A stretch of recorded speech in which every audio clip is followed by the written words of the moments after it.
On May 12, 1944, Luftwaffe reconnaissance pilot Oberleutnant Klaus Hahn flew over RAF Tangeri at 28,000 feet, making 3 passes. His camera captured something German intelligence had been eagerly searching for: 47 Bristol Beaufighter heavy fighters lined up on the runway, their twin engine shapes clearly visible in the bright spring sunlight. It was a standard high-altitude mission quick entry and exit with flawless photography. Back at Lot 3 headquarters in Paris, photo analysts counted the aircraft, noted their positions, and updated their maps. What they didn't realize was that Hahn had photographed 47 aircraft that weren't real. Every bomber, fighter, and transport was made of wood and fabric, strategically placed by ground crews who could assemble a Spitfire in 40 minutes or a Lancaster in just 3 hours. This wasn't an act of desperation. It was part of Operation Fortitude South. By June 1944, the RAF had placed more than 600 dummy aircraft across southern England, creating a phantom air force that diverted German intelligence efforts, making them focus on decoys. Meanwhile, the actual invasion force gathered 150 miles away in Devon and Hampshire. German reconnaissance photos from the spring of 1944 documented what they thought were airfields brimming with bombers and fighters. In truth, they were photographing the world's largest military deception. The RF display flight and camouflage teams perfected the art of making plywood look deadly from 25,000 feet. While standard military thought dismissed deception as a minor tactic, it proved to be a game-changer. Before World War II, military theorists believed deception was mainly about ground camouflage. The British Army's 1939 field manual emphasized hiding forces to deny the enemy valuable information. Deception through feeding false intelligence was initially regarded with skepticism, especially for aerial reconnaissance.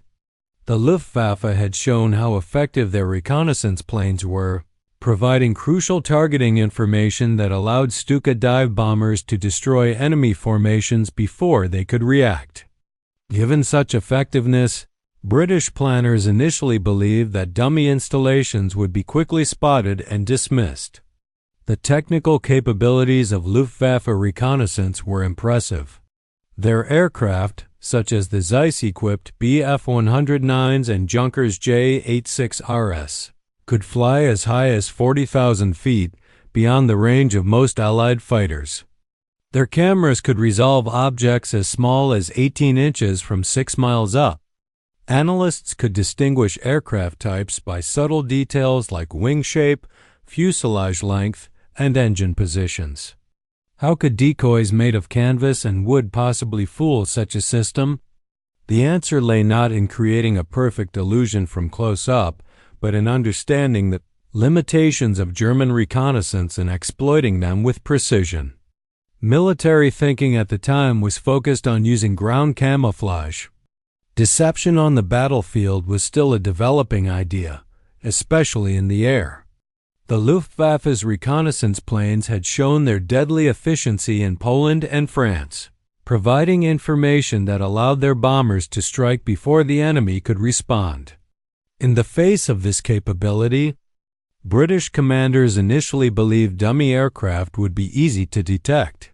German reconnaissance photographs from 1940 to 1941 demonstrated impressive resolution.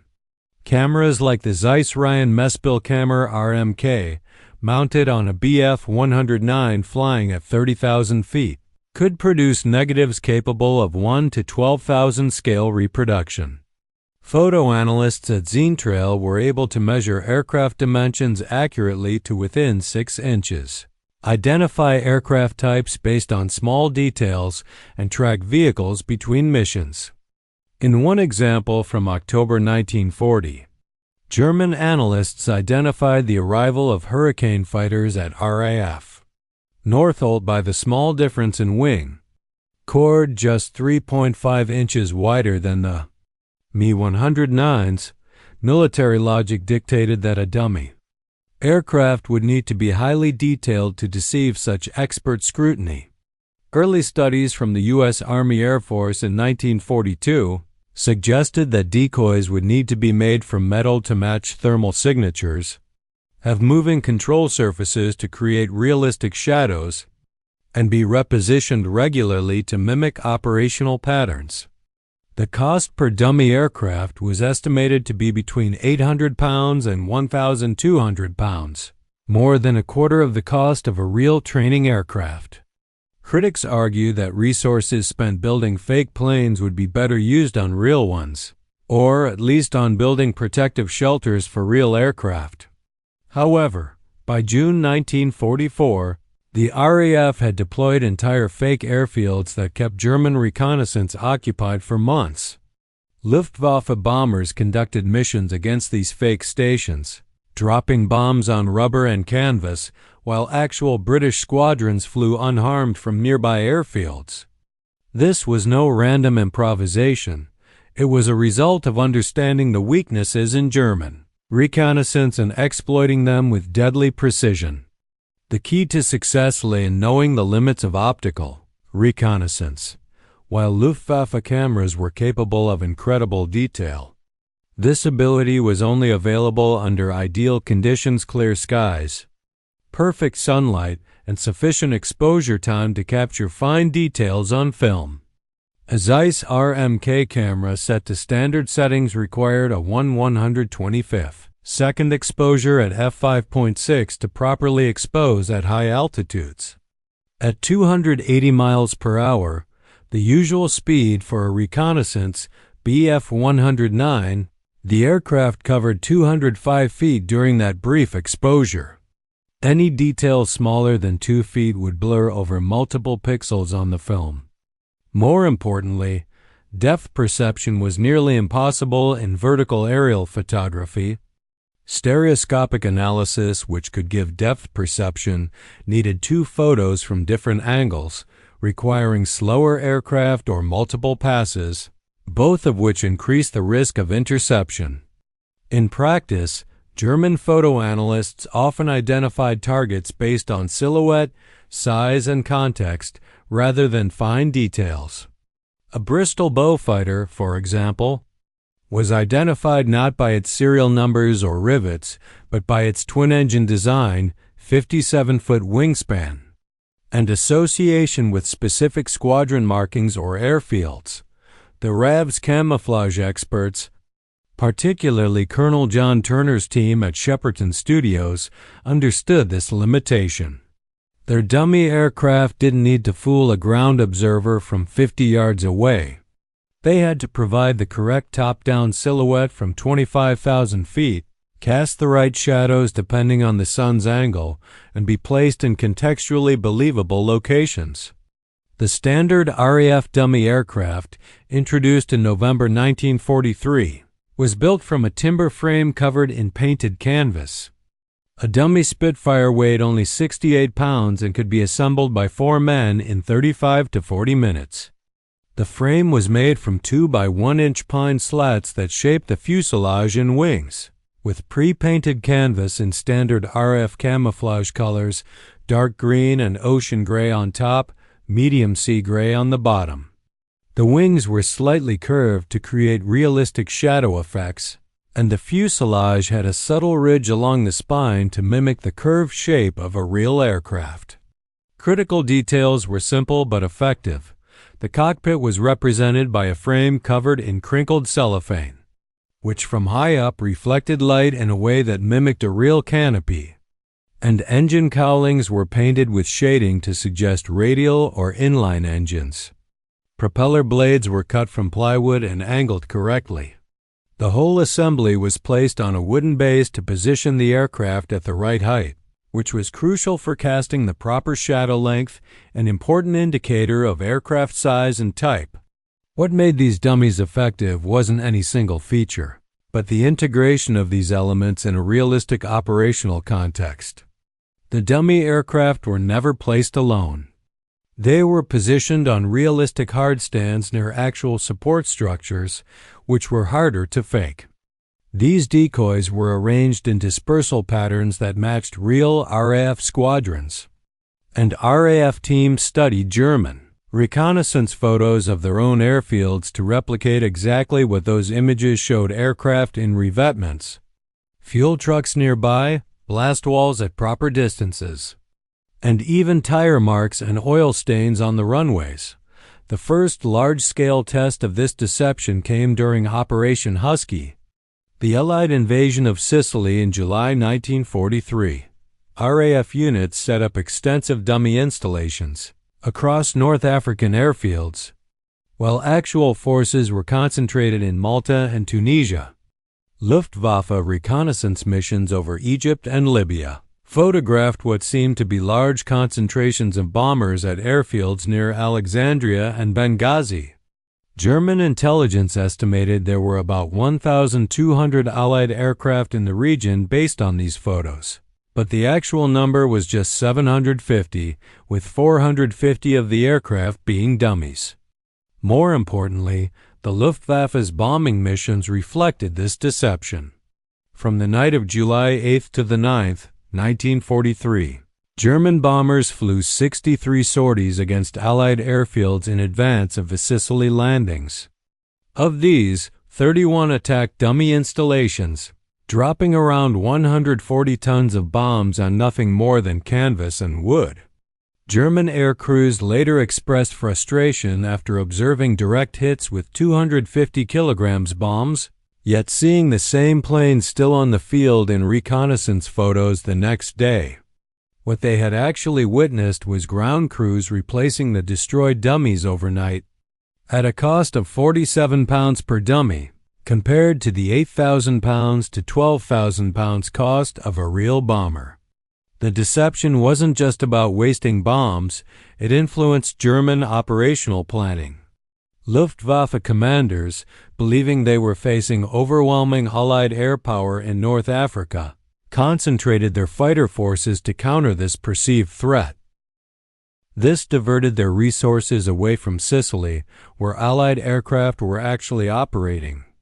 Post-war interrogations of Field Marshal Albert Kesselring revealed that German planning for the defense of Sicily was largely based on Allied air strength estimates, which were heavily influenced by the deception from the dummy aircraft. The true effectiveness of the RAF's deception was revealed when examining what German reconnaissance couldn't detect. In March 1944, RAF intelligence conducted a critical experiment.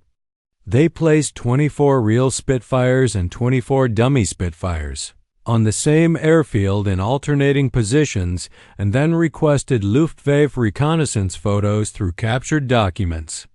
When the German photo interpreters analyzed these photos as part of their regular reconnaissance, they correctly identified 23 real Spitfires but also mistakenly confirmed 24 dummies as real, while overlooking one actual Spitfire partially obscured by trees.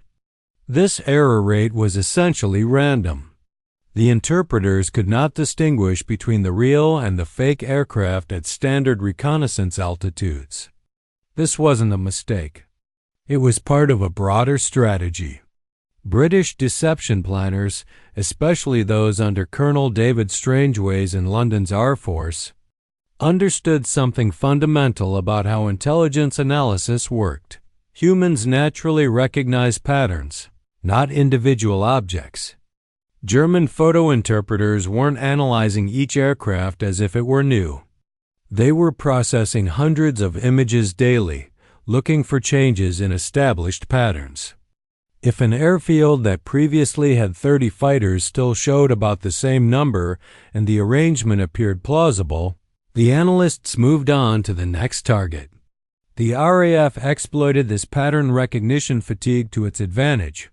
RAF deception doctrine, defined in the January 1944 Joint Planning Staff paper on operational deception, emphasized that the goal wasn't to create perfect illusions, but to present consistent, confirmable patterns that aligned with enemy preconceptions. This marked a shift from previous deception tactics. Instead of focusing on technical perfection, The RAF worked to tell a believable and coherent story across multiple intelligence channels. Dummy aircraft were just one piece of the puzzle. These decoys were accompanied by fake radio traffic simulating squadron communications, physical infrastructure improvements visible in reconnaissance images, new hard standings, fuel depots, and even planned security breaches where MI5-controlled German agents reported large aircraft concentrations in specific areas. The brilliance of the operation lay in the integration of these elements. German intelligence didn't rely solely on aerial photos. They triangulated signals intelligence, agent reports, and observed operational patterns. When all these sources aligned to confirm the same narrative of large bomber concentrations in southeastern England, the deception became not just plausible but analytically certain. German intelligence officers at Luftwaffe West produced detailed order of battle assessments that included British and American air units that existed only in the minds of the RAF planners.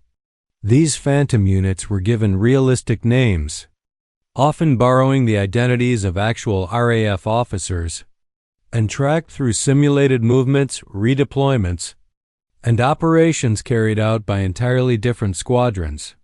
The RAF was no longer relying on outdated methods. They had learned from past intelligence failures, particularly from 1940 when Luftwaffe reconnaissance had accurately tracked RAF strength during the Battle of Britain, demonstrating the remarkable effectiveness of aerial reconnaissance. The solution wasn't to dismiss the effectiveness of aerial intelligence, but to understand its methodologies and exploit its inherent biases. Photo interpreters worked under tight time constraints, analyzing up to 1,200 photographs daily and used templates for rapid pattern matching. The RAV's tactic was to present an aircraft-shaped object in the correct location with appropriate supporting context, leveraging human psychology to complete the deception. By April 1944, the deception operation had reached an industrial scale. The RAV's display flight at Shepperton Studios employed 357 personnel, including carpenters, canvas workers, painters, and transport specialists. They produced 18 to 22 dummy aircraft per day, spanning various types, including Spitfires, Hurricanes, Mosquitoes, Lancasters, and even American models like the P-47 Thunderbolt and B-17. Flying Fortress for the fictitious 1st U.S. Army Group, FUSAG. The logistics behind the operation were impressive. Each dummy aircraft required about 47 board feet of timber, 8 square yards of canvas, 3 gallons of paint, and additional materials like wire for radio antennas, hinges for control surfaces, and cellophane for canopies. At peak production, the operation consumed 920 board feet of timber and 396 square yards of canvas daily. The entire operation cost around £28,400 per month, the same as running a single real bomber squadron, but it created the illusion of 30 squadrons. Deployment was just as carefully planned. Dummies weren't randomly placed. RAF intelligence officers, using German reconnaissance photos, identified which airfields were under regular observation and which were less likely to be scrutinized. High-priority dummy deployments were concentrated in areas like Kent, Sussex, and East Anglia, where an invasion force targeting the Pas-de-Calais would likely be concentrated. These dummy installations were actively maintained, with regular activity to keep the deception believable. The RAV's deception operations were far-reaching, with dummy aircraft repositioned weekly to simulate operational deployment. Damaged units were replaced, and weathering was applied to match the deterioration of real aircraft over time. While lesser-known airfields in Devon, Hampshire, and Cornwall, where actual invasion forces were assembling, received minimal dummy deployments, the maximum effort was put into camouflage.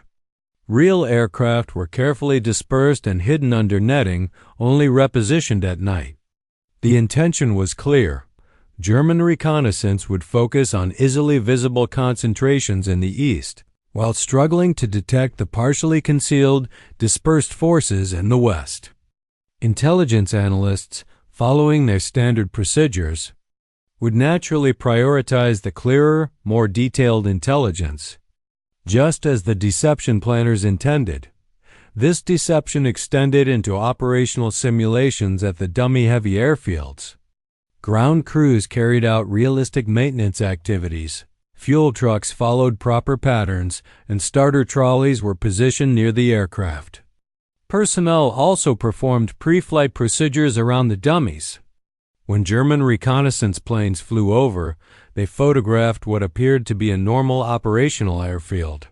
In some cases, the RAF went even further by using smoke generators during supposed tests and positioning aircraft at runway thresholds as if they were waiting to take off. At RAF Bradwell Bay, a particularly elaborate setup included dummy air crews walking toward bombers while ground vehicles followed the proper dispersal protocols. All of this was staged just 20 minutes before the expected German reconnaissance flights, based on intelligence obtained through Enigma intercepts. The effectiveness of this deception can be seen in the German intelligence reports captured after the war. Luftwaffe reconnaissance logs from May 1944 show 247 flights over southeastern England during the 3 weeks leading up to D-Day.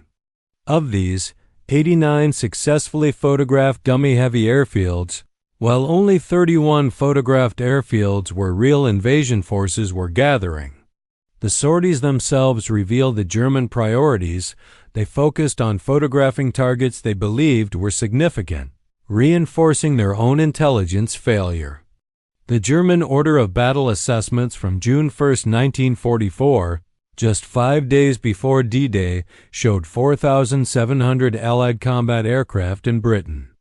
In reality, the number was closer to 3,200, meaning the Germans had overestimated the aircraft strength by 870, almost exactly the number of dummy aircraft deployed across southeastern England.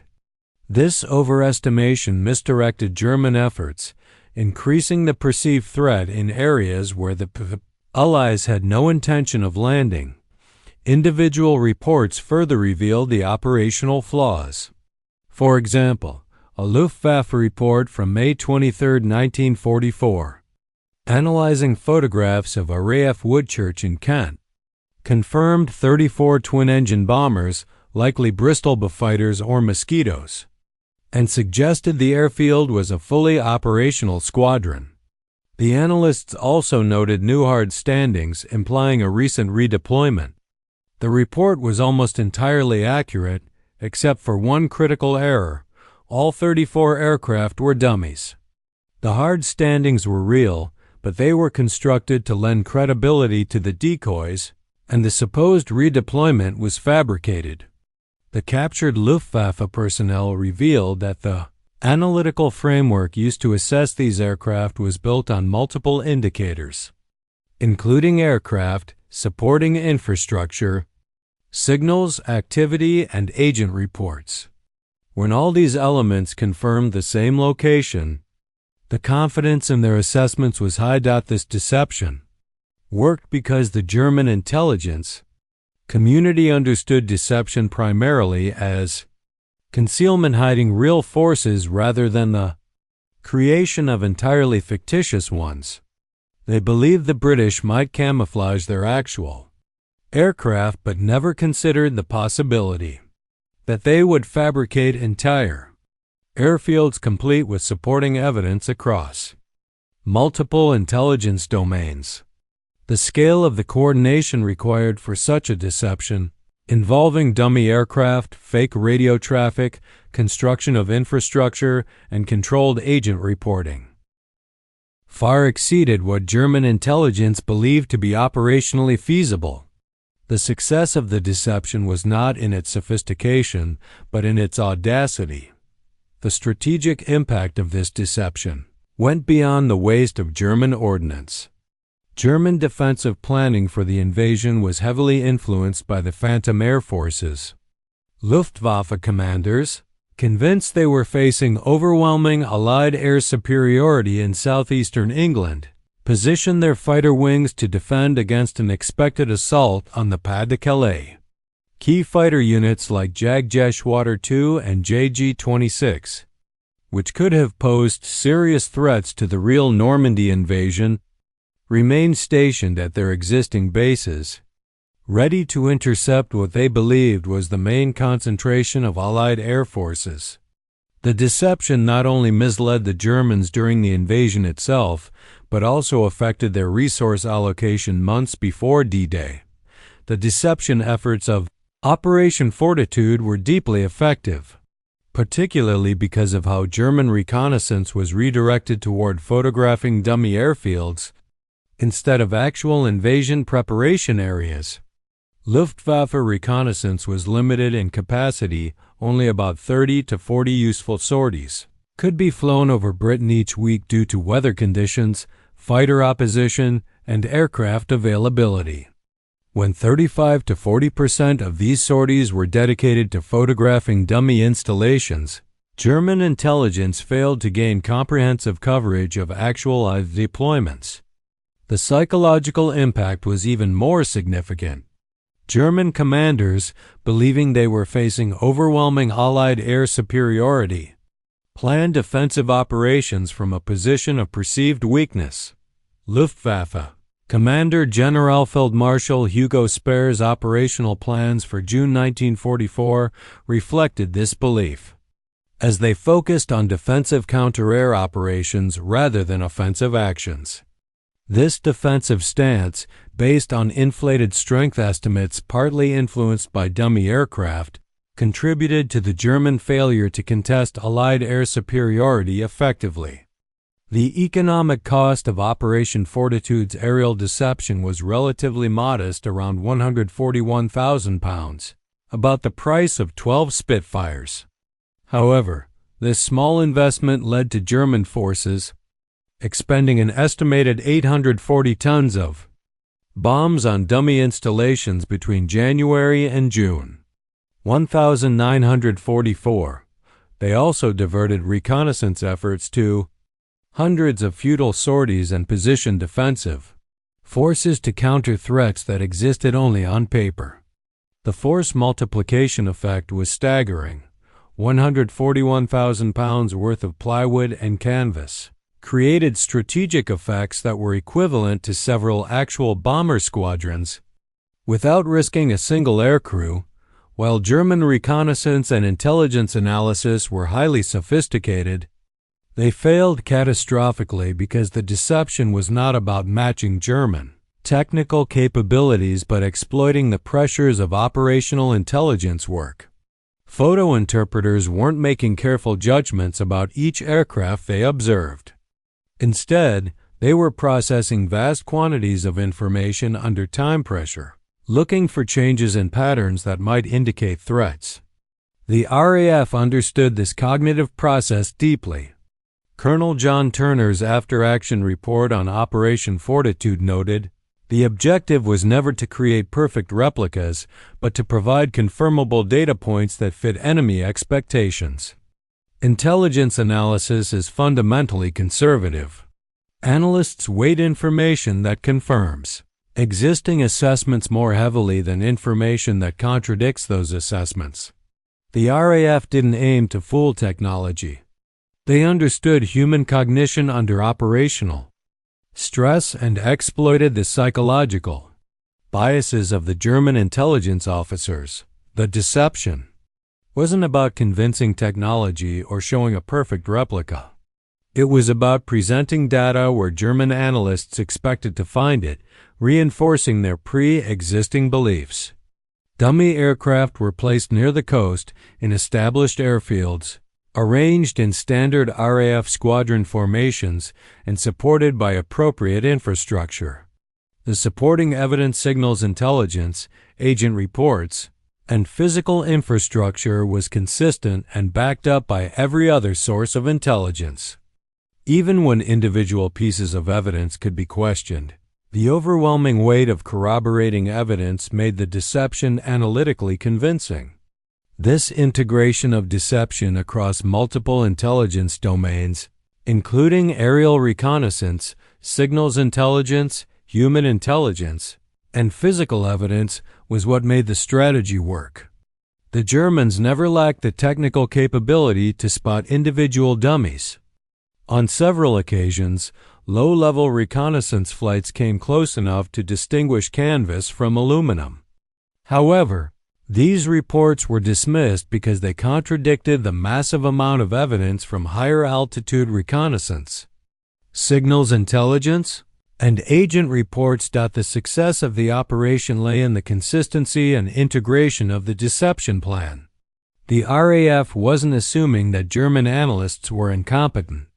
They understood that they were skilled and would follow standard intelligence practices, triangulate and cross-reference data, weigh multiple sources of confirmation, and prioritize clear intelligence. By June 1944, the RAF had perfected industrial-scale strategic deception that systematically misled enemy intelligence across an entire theater. The dummy aircraft themselves, constructed from plywood and canvas and assembled in under an hour, were almost trivial in comparison to the overall effort. What made them effective was their integration into a comprehensive deception campaign that told a consistent and believable story across multiple intelligence domains. The Germans could have detected the individual dummy aircraft with their reconnaissance planes, but the deception worked because all the intelligence sources were feeding the same narrative. The Germans expected deception, having used camouflage and dummy installations themselves, particularly in North Africa. However, they didn't anticipate deception on a strategic scale, coordinated across entire army groups and air forces, and sustained for months with such consistency that German intelligence never detected the coordination itself. The lesson wasn't that German intelligence was unsophisticated. It was that even sophisticated intelligence fails when every collection method is systematically deceived.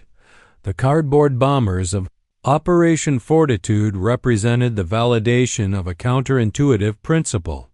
What the enemy believes you have can matter more than what you actually possess. The RAF didn't need 600 dummy aircraft to fly, fight, or drop bombs. They needed them only to be photographed, counted, and included in German intelligence assessments. For this purpose, a 47-pound dummy made of timber and canvas worked just as effectively as a 12,000-pound bomber. Moreover, the cost of losing a dummy aircraft in a German raid was nothing compared to the cost of losing a real bomber and aircrew. When Oberleutnant Klaus Hahn photographed RF Tangmere on that May morning, he executed his mission flawlessly. His photographs were technically excellent, and his altitude and approach were textbook. He captured exactly what German intelligence needed: accurate, detailed information that was completely wrong. The failure wasn't with German reconnaissance. It was the triumph of British deception, showing that intelligence is only as good as the reality it attempts to measure. And reality can be manufactured wholesale when you control what the enemy sees, hears, and believes.